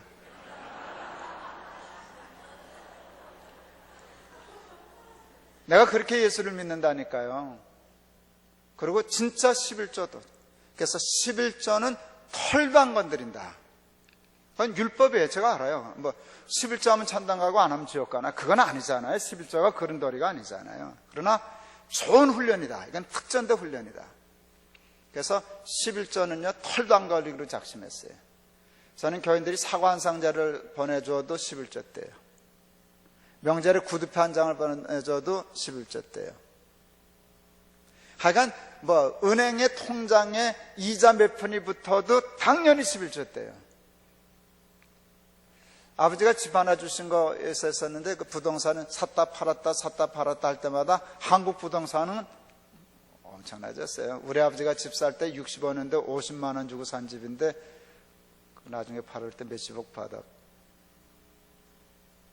내가 부자예요. 예, 그만큼 올랐는데 그게 그렇게 될 때까지 사고 팔 때마다는 제가 11조 뗐어요. 100만 원 주고 샀는데 1000만 원 주고 팔았다. 그럼 90만 원 11조 떼고 그 다음 땅을 사는 거예요. 그러니까 제가 가진 모든 것에는 11조 떼지 않은 돈은 한 푼도 없는 거예요. 한 푼도 없게 하려고 아주 발악을 하는 거예요. 우리 아내가 요즘은 옷도 사 입고 좀 그래 늙으니까 젊어서는 막 돌아다니더라고요. 이렇게 자신이 있는지. 온누리교회 권사님 한 분이 그 유명한 패션 디자이너가 있는데 우리 아내 보더니 사모님 왜 그러고 다녀요? 오세요. 옷 좀 드릴게. 백화점마다 매장 있고 하는 유명한 분이에요. 오늘 가서 옷을 이만큼 얻어왔어요. 실수했어요. 그 집 옷 비싸요. 뭔 소리인지 지금 알아들으신 거예요? 딱 집으니까 돈이 엄청난 거야 이게. 그거 다 일일이 11조 계산하니까 그달 생활비 다 없어졌지 뭐야. 다 쓰는 안 가요. 우리 마누라 그 집에 다 쓰는 안 가요. 그러니까 그렇게 했어요. 많은 분들이 이렇게 얘기하니까 뭐 조기 20마리 와도 11조 뗀다 그러니까 어떻게 떼요? 간단하지. 뭐 20개면 2개 떼면 되는 거지. 그건 돈을 계산 안 하고 물건으로 하면 돼요. 사과 10개 중에 하나. 다 모아가지고요. 그 장애우들하고 공동생활하는 분이 있었어요. 택시기사가. 그 우리 한 15분 정도 걸어가면. 몇 년 거기다 갖다 줬죠. 그분은 아직도 누군지 몰라요. 우리가 그냥 몰래 갖다 놓고 오고 나니까. 그렇게 살았어요. 미국의 워싱턴 쪽에 집회를 갔는데 후배 목사가 제가 11조를 굉장히 중요히 여기는 줄 알고 미국의 예수 잘 믿는 청년들이 청년 때 하나님께 11조 서원을 한대요. 하나님 연봉 10만 불까지는 10의 1조를 드리겠습니다. 15만 불이 넘으면 10의 1.5조를 드리겠습니다. 20만 불이 되면 10의 2조를, 무슨 얘기인지 알아들으시는 중이죠? 누진을 거는 거예요. 그리고 돈이 얼마가 생기든지 간에 자기는 쓸 만큼만 쓰고 나머지는 19조까지 드리겠다고 하고 그 약속을 지키는 애들이 꽤 있다는 거예요. 제가 아까 얘기했잖아요. 저는 말 잘 듣는 은사가 있다고. 저는 그런 말 들으면 걸려들어요. 이게 은사예요. 걸려들어요. 도망갈 생각하고 꾀를 못 부리고 미국 애들이 그래 나도 하고 싶어. 이게 제가 받은 복이에요. 제가 그래서요 그 얘기를 듣고 너무 걸려 감동돼가지고 비행기 내려서 제가 금전출납부하고 전자계산기 사가지고 집에 들어왔어요. 그날로부터 재작년 말까지 10년 동안 금전출납부 썼어요. 여러분 세상에 금전출납부 쓰는 목사 보셨어요? 지금 보고 계시네요. 제가 10년을 썼어요. 금전출납부 큰 데다가 앞에에다 이렇게 썼어요. 사랑하는 아들 부열, 지열, 정렬이에게 돈에 대하여 큰 부끄러움이 없는 아비가 되게 하여 남기는 기록. 그리고 또 한 페이지는 이렇게 썼어요. 저는 이제 원로 목사 안 할 생각을 목사 되면서부터 했기 때문에 원로를 안 하려면 경제적으로 독립을 해야 돼요. 그러면 저축을 해야 돼요. 그래서 제가 원로 안 해도 살 수 있는 연금 드는 거 뭐 이렇게 하는 거 하는데 노후에 하나님 앞에 제가 뭐 안 들어주셔도 할 수 없지만 아파트는 하나 주세요. 난 늙어서 새 사는 거 싫어요. 살려면 살 수는 있지만 그 아내한테 미안해요. 평생 그랬는데. 그래서 집 하나 주세요. 또 나 생활비 요만큼 주세요. 나 손주들 너무 이쁜데 애들 보면 용돈 줄 수 있게 해주세요. 친구 만나면 신발끈 안 묶게 해주세요. 아주 구체적이에요. 구체적이에요. 차 제니시스 주세요. 예. 그 다음에 하나 더 얘기해도 될까요? 욕할 거죠? 예. 골프 치게 해주세요. 제가 당뇨 핑계 대고 골프 치거든요. 그러면 여러분 보세요. 아파트 주세요. 45평. 제니시스 주세요. 신발끈 안 묶게 해주세요. 애들 용돈 주게 해주세요. 골프 치게 해주세요. 이게 대한민국의 은퇴한 목사는 몇 %가 할 수 있는 일이겠습니까? 근데 안 주시면 할 수 없지만 달래놓고는 뭐 해야지. 달라 그랬어요. 그런데 여러분, 저는요 목사 중에 좀 희귀한 목사에 속해서요 그거 하고도 남는 수입이 있는 목사였거든요. 저는 교회에서 월급 받죠? 제가 책 엄청 썼어요, 여러분. 엄청 썼는데 그게 대개 다 베스트셀러였어요. 저는 인쇄 받은 것만으로도 아파트 몇 채 샀을 거예요. 목사님, 나 강사비 주실 거지? 집회 가면 강사비 받죠. 그러니까 돈 많이, 매달 돈이 많이 생겨요, 저는. 그러니까 그래서 하나님 앞에 약속한 거예요. 돈이 얼마가 들어오든지 하나님 나는 놨을 거. 그 대신 제가 지금 큰 것만 얘기했지, 그 대신 제가 굉장히 다른 돈은 아껴요. 저희 집 소파, 식탁, 옷 이런 건 보통 20, 30년 다 된 것들이에요. 그건 그냥 저 해요. 차는 왜 차 사고로 죽을 뻔해가지고요, 2번. 그래서 작은 차 안 타요. 오래 타는 한이 있어도 큰 차 타요. 이제 뭐 그런 뭐 핑계는 있어요. 골프는 나는 당뇨니까 운동해야 되고 뭐지.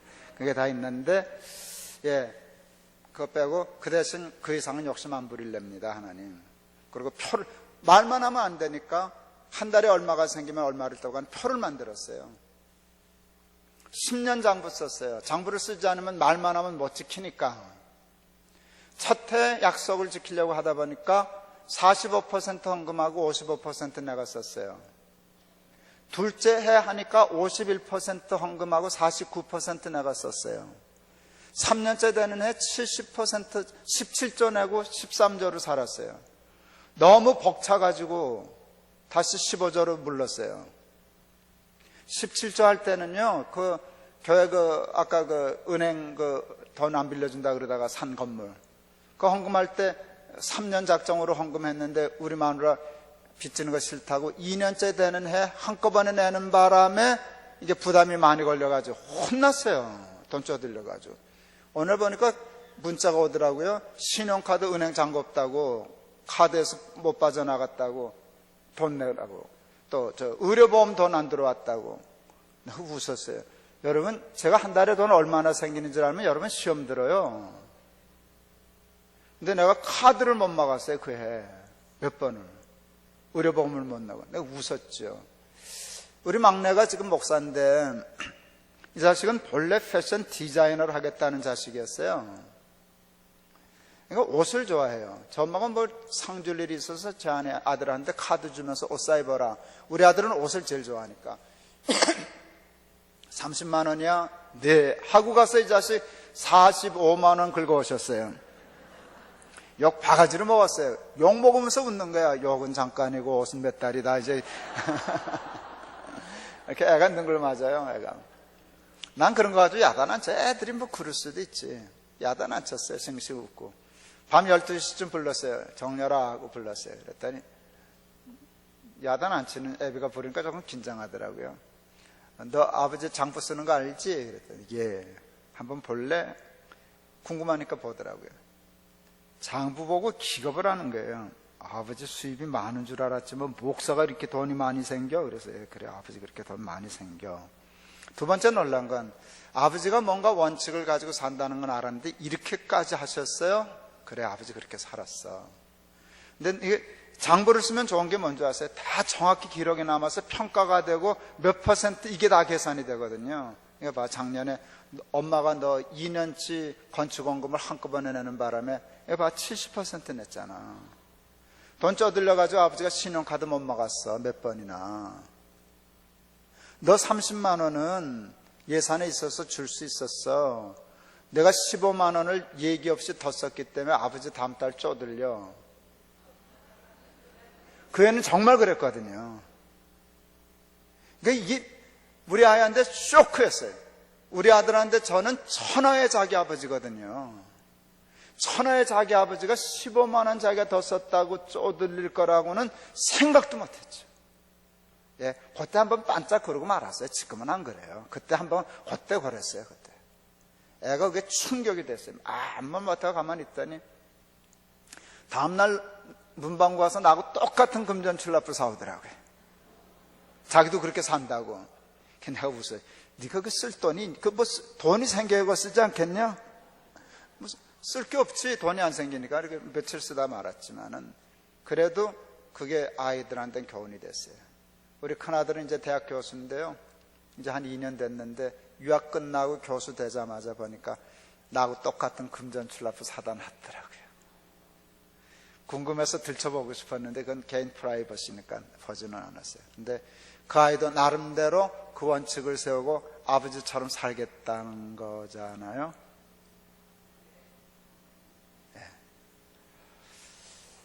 아까 얘기한 것처럼 아버지가 주신 집을 팔아서 용인의 땅을 샀는데 그게 꽤 돈이 됐어요. 기분 되게 좋더라고요. 밤낮 그 뭐 부동산 인터넷 들어가서 그 동네는 땅에 한 평이 얼마인가, 내가 몇천 평 있으니까 아 이게 몇 억이 되고 뭐 이렇게 그 기분 되게 좋아요. 목사도 아이들이 중고등학교 다닐 때 그 계산해가지고 한 날 불렀어요. 이게 다 내 거는 아니지. 우리 어머니, 우리 부부 아들 셋, 6식구였을 때 내 돈은 6분의 1이야. 6분의 1은 우리 어머니 거, 6분의 1은 우리 아내 거, 6분의 1은 우리 큰아들 거, 이렇게 다 6분의 1로 나눴어요. 난 그게 옳다고 생각했어요. 그 애들을 다 불렀어요. 6분의 1은 내 거야. 근데 그 돈으로 계산하면 이 정도 돼. 애들 되게 기분 좋아하죠. 자기 몫이 정해졌으니까. 그 다음날 새벽 기도 하는데 하나님이 난 그러셨어요. 여러분은 지금 이 말 끝이니까 웃으시는 거예요. 나는 웃지도 못했어요. 왜 갑자기 뜬금없이 난 그럼 내가 뭐 어떻게 알아들어요? 예, 그랬죠. 그랬더니 아버지라면 예. 하나님이 그러셨어요. 아버지라고 부르지를 말든가 불렀으면 주든가. 왜 아버지라고 그러고 6분의 1이냐? 나는 어딨냐 내 거는. 그래서 여러분 정말이에요. 저는 그 장난 같은 생각을 진짜로 한다니까요. 그래서 7분의 1로 다 고쳤어요. 그리고 애들 불렀어요. 야, 아버지 계산 틀렸어. 하나님이 아버지라고 부르지 말래. 애들이 다 부르죠. 맞네. 그래서 다 7분의 1로 고쳤어요.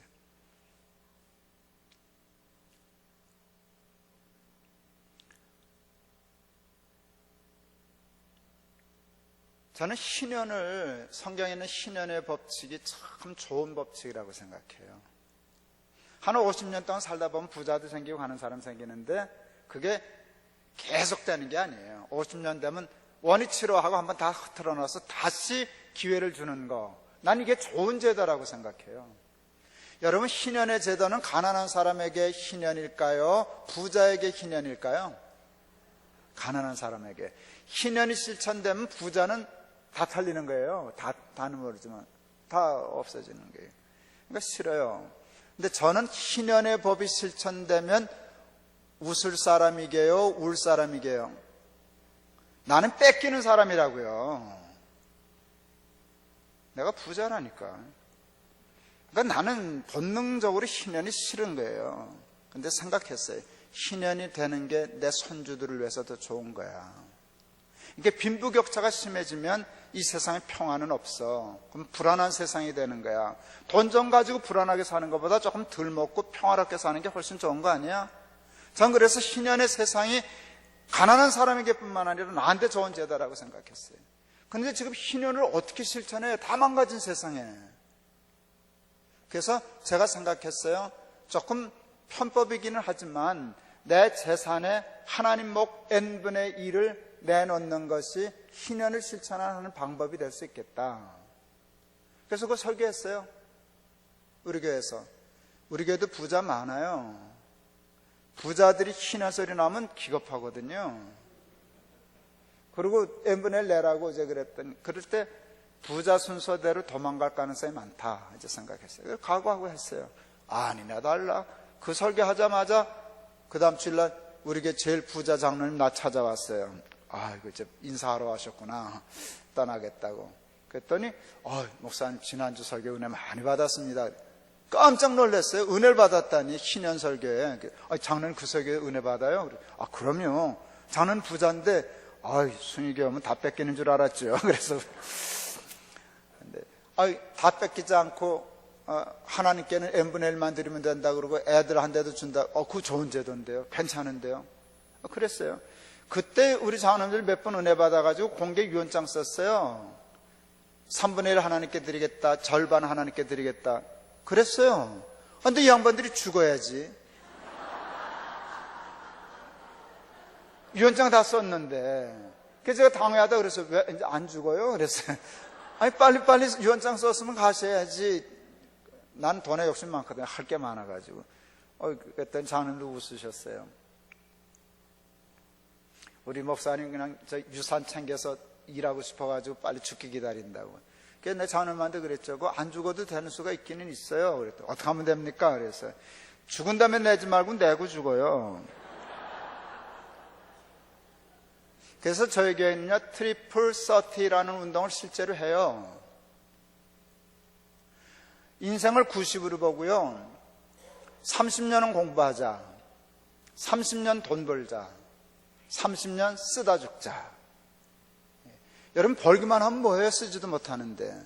저는 어려서 하도 가난해서요, 하여간 어렸을 때 돈 줍는 꿈을 그렇게 꿨어요.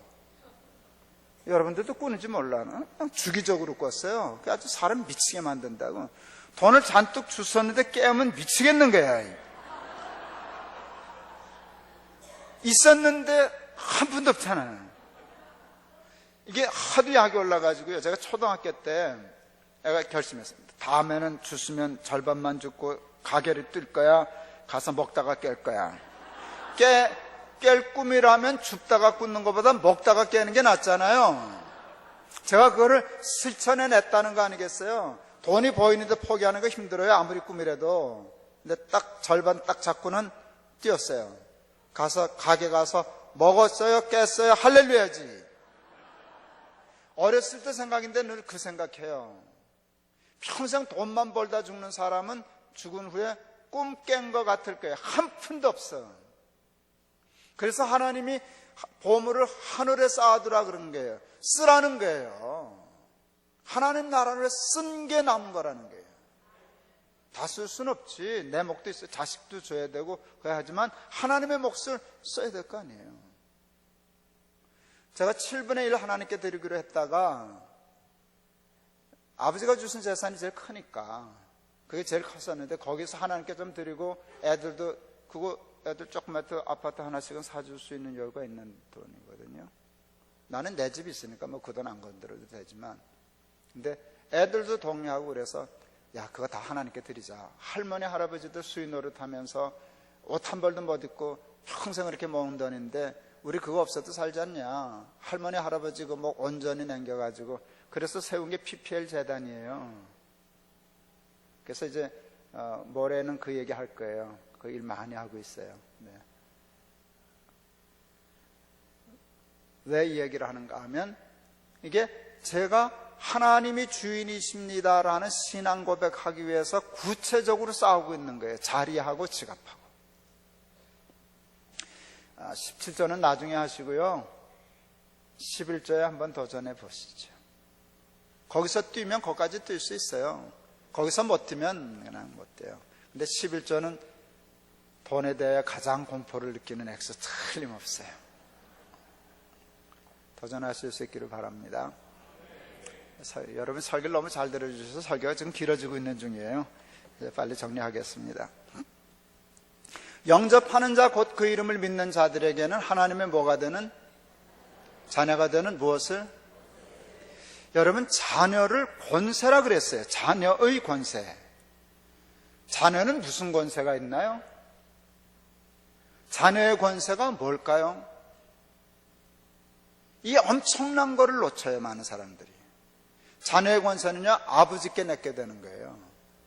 애들이 학교 갔다 올 때 야 우리 집 갈래? 그래. 애들이 우리나라 말로 우리 집은 자기 집이라는 거예요. 이 도둑놈들이 10원도 안 버텨놓고 자기 집이라는 거라. 그게 자녀의 권세예요. 코미디언 중에 이휘재라고 있잖아요. 꽤 오래전이네요. 결혼하기 전 그 친구들이 전화했는데 그 아버지가 받으셨다네요. 친구들이 아버지가 받으시니까 거기 휘재네 집이죠? 그랬더니 그 영감님 그러셨다는데요. 아니다, 내 집이다. 휘재 아버지 집이니까 휘재 집이지. 그게 자녀의 권세예요. 하나님이 김동원 애서워서 여러분 자리 뺏들고 11조 뺏으려고 사기치는 거로 보이시죠? 그래서 안 뺏기려고 조금만 참자, 넘어가지 말자, 정신 차려라 이러고 계시는 중이시죠? 하나님이 여러분 11조 가지고 뭐 하시는데요? 주고 싶으신 게 있으셔서 그래요. 우리 큰아이가 한동대학을 다녔어요. 한동대학을 집어넣었을 때 놓고 오니까 걱정이 되더라고요. 워낙 오지가 돼서요. 아무것도 없어요. 그래서 멀리 떨어져 있고 그래서 그때 크레딧 카드 만들어줬어요. 아내가 반대하더라고요. 그 애들 철 안 든 거를 카드를 주면 어떡해. 근데 우리 아이는 철이 들었더라고요. 돈을 꼭 쓸 때 쓰고 지나치지 않고. 그래서 어느 날 우리 아내가 그랬어요. 부열이 철 들었어요. 이 철 들었다는 말이 참 중요하더라고요. 철 들면 믿어요, 못 믿어요? 믿어요. 믿으면 크레딧 카드 주고 걱정해요, 안 해요? 안 해요. 그전에는요, 믿기 전에는요, 매달 체크했어요. 쓸 때 썼나, 쓸 만큼 썼나. 근데 철이 들었다는 생각이 들면은 그 짓 안 했어요. 여러분, 내 돈이 지 돈인지는 모르나, 지 돈이 내 돈인지는 모르나, 내 돈은 지 돈이죠? 그래요, 안 그래요? 내 돈이 지 돈이죠. 그런데 애가 돈에 철이 안 들었으면 다 주고 싶어도 못 줘요. 돈 때문에 애가 잘못되니까. 근데 애가 믿어지면은요, 돈이 아니라 생명도 줄 수 있죠. 내가 자식을 믿으니까 카드를 주더라고요. 이게 되니까 이게 이해가 되는 거예요. 예수님이 베드로에게 천국의 열쇠를 주시더라고요. 신앙 고백하니까 내가 천국의 열쇠를 내게 주리니 내가 땅에서 매면 하늘에서 매고 땅에서 풀면 하늘에서 풀리리라. 베드로가 예수님을 믿으니까 예수님이 베드로를 믿으실 수 있게 되었어요.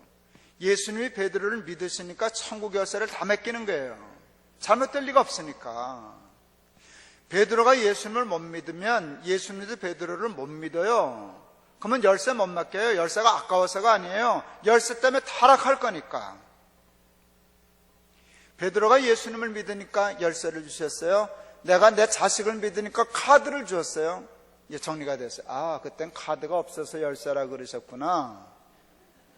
요즘 성경 쓰시면 이렇게 쓰시겠다. 내가 천국 카드를 내게 주리니 내가 땅에서 이렇게 하면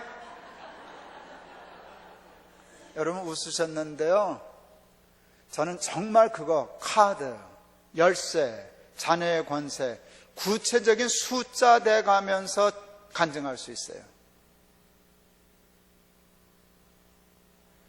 제가 몇 년 전에 아내한테 그랬어요. 하늘이 뚫린 것 같아. 하늘이 뚫린 것 같아. 그런 복을 받았어요. 제가 얼마나 큰 복을 받았는가 하면 젊어지기 싫은 복을 받았어요. 정말이에요. 전 젊어지기 싫거든요. 여러분, 젊어지고 싶다는 뜻은 뭔가 하면 인생에 후회가 많다는 뜻이에요. 분석하면 다시 돌아가면 지금보다 나아질 것 같은데 저는요, 다시 돌아가봤자 이보다 더 좋아질 수 있을 것 같지는 않아요. 그러니까 돌아가고 싶지 않아요. 하나님이 너 너무 지나친 거 아니냐? 너 부르자. 만일 그럴 경우를 위해서 제가 말 대비해서 일습을 탭니다. 나는 안 부릅니다. 나는 이게 굉장히 건방진 얘기예요. 저는 제 인생에 후회가 없어요. 왜? 지나친데 하나님이 주신 복이 내 꿈과 소원을 넘어섰는데, 그러니까 enough죠. 그러니까 부족함이 없는 것이죠. 근데 김 목사 그 복 어떻게 받았어? 라고 할 때 온전하지도 못한데요, 하나님이 주인이셔. 요거 하나 붙잡으려고. 여러분, 제가 지금 여러분 좀 홀리누라고 잔뜩 지갑 얘기도 잘하고 했지만, 그렇다고 제가 밤낮 성공만 했겠어요? 저는 욕심 없겠어요? 저는 실수 안 하겠어요? 하다가 자빠지고 넘어지고 그러죠. 그런데 하나님은요, 그 마음을 보시는 거예요. 저게 그래도 나를 주인 삼으려고 무단히 애를 쓰는구나. 자빠지고 그리고 또 일어서고 또 회개하고 또 애쓰고. 하나님은 그것 때문에 복을 주신 거잖아요. 이제 설교 다 했어요. 하나님이 저를 사랑하세요? 여러분을 사랑하세요? 똑같이 사랑하시죠. 하나님이 높은 뜻 교회를 사랑하세요? 안성제일교회를 사랑하세요? 똑같이 사랑해요. 똑같이 사랑하지 무슨. 하나님은 똑같이 사랑하세요. 똑같은 믿음에 똑같은 은혜와 똑같은 축복을 주실 줄을 믿습니다. 동학교에 있을 때 우리 장로님 한 분이 LA에 갔어요. 조카인가가 제 설교 테이프를 그렇게 열심히 듣더랍니다. 설교 좋으냐? 그래서요. 좋은데요. 얘 조심해라. 왜요? 듣기는 쉬운데 살기는 힘들단다. 난 두고두고 그 말씀이 생각나요. 네. 오늘 제 설교 이해 못한 분은 한 분도 없는 것 같아요. 그러나 이해했다고 이 말씀이 여러분의 것이 된다는 보장은 없어요. 친구 군인이었을 때 이렇게 애들 데리고 휴가를 갔는데 이렇게 참호를 파놨는데요. 구덩이가 생겨서 빗물이 생겨서 거기 개구리들이 놀고 있었어요. 이만큼 높이가 되는 데인데 애들 보러 저거 죽는다 그랬어요. 왜 죽어? 물 마르면 개구리 못 나오면 죽잖아. 살려줘야지. 그래서 살려주려고 애들 가지고 있는 잠자리채로 개구리를 잡기 시작했어요. 개구리 왜 잡았어요? 살려주려고. 근데 이걸 개구리들이 모르더라고요. 잡히면 죽는 줄 알고 죽어라고 도망다니는 거예요, 자신들. 맨날 잡아서 살려줬어요. 맨날 끝까지 도망가길래 그냥 포기했어요. 내가 오면서 생각했어요. 잠자리에서 잡힌 개구리 생각하면 그랬을 거예요. 죽었구나. 그럼 살았어요. 도망간 개구리 하마터면 죽을 뻔했네. 걔 죽었어요.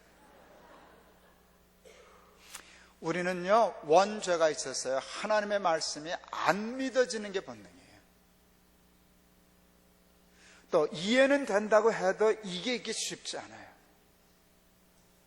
여러분 힘들어도요, 오늘 설교 말씀에 잡히셔야 해요.